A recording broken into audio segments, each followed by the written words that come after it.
ஒரு வீடியோ போடுறேன் பாருங்க. எனக்கு விவரம் தெரிஞ்சிருந்து 2 கட்சிக்கிட்டே நான் போட்டுகிட்டே இருக்கேன்.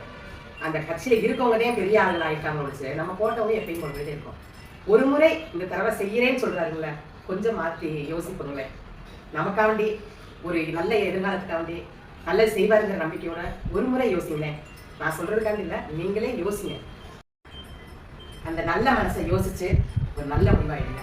எல்லாத்தையும் விட்டுட்டு வந்துட்டாரு, அதை நீங்கள் நல்லா புரிஞ்சுக்கோங்க. புரிஞ்சுட்டு ஒரு நல்ல முடிவாக எடுங்க. வணக்கம்.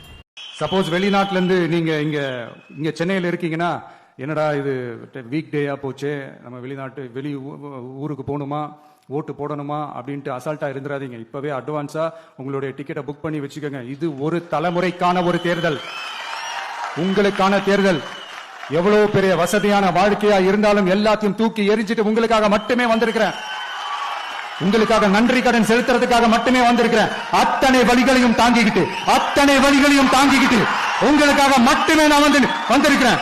உங்களுக்கு நன்றி கடன் செலுத்துறதுக்காக மட்டுமே வந்திருக்கிறேன். ஒரு நாளும் பொய் சொல்லி உங்களை நான் ஏமாத்த மாட்டேன். இந்த 4 முனை போட்டி, 40 முனை போட்டின்னு எத்தனை முனை போட்டின்னு எத்தனை உருட்டினாலும் இங்கு 2 முனை போட்டி தான்.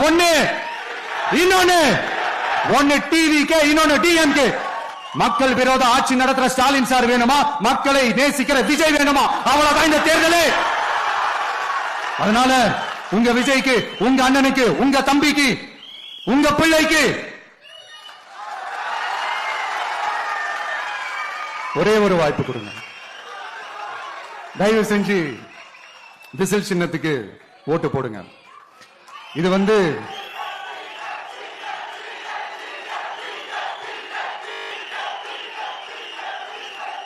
ஒரு விசில் புரட்சி தேர்தலா இருக்கணும். யாரு வேட்பாளரா இருந்தாலும் அந்த வேட்பாளர் வேற, இந்த விஜய் வேற அப்படின்னு நினைச்சிடாதீங்க. கான்பிடண்டா இருங்க. நல்லதே நடக்கும். வெற்றி நிச்சயம். மீண்டும் சந்திக்கும் வரை நன்றி, வணக்கம். எனக்கு விவரம் தெரிஞ்சிருந்து 2 கட்சிக்கிட்டே நான் போட்டுகிட்டே இருக்கேன். அந்த கட்சியில் இருக்கவங்கதே பெரிய ஆளுகள் ஆகிட்டாங்க வச்சு நம்ம போட்டவங்க எப்பயும் போட்டுகிட்டே இருக்கோம். ஒரு முறை இந்த தடவை செய்கிறேன்னு சொல்கிறாருங்கள, கொஞ்சம் மாற்றி யோசிப்போங்களேன். நமக்காண்டி ஒரு நல்ல எதிர்காலத்துக்காண்டி நல்லது செய்வாருங்கிற நம்பிக்கையோட ஒரு முறை யோசிங்களேன். நான் சொல்கிறதுக்காண்டி இல்லை, நீங்களே யோசிங்க. அந்த நல்ல மனசை யோசிச்சு ஒரு நல்ல முடிவாக எடுங்க. எல்லாத்தையும் விட்டுட்டு வந்துட்டாரு, அதை நீங்கள் நல்லா புரிஞ்சுக்கோங்க. புரிஞ்சுட்டு ஒரு நல்ல முடிவாக எடுங்க. வணக்கம்.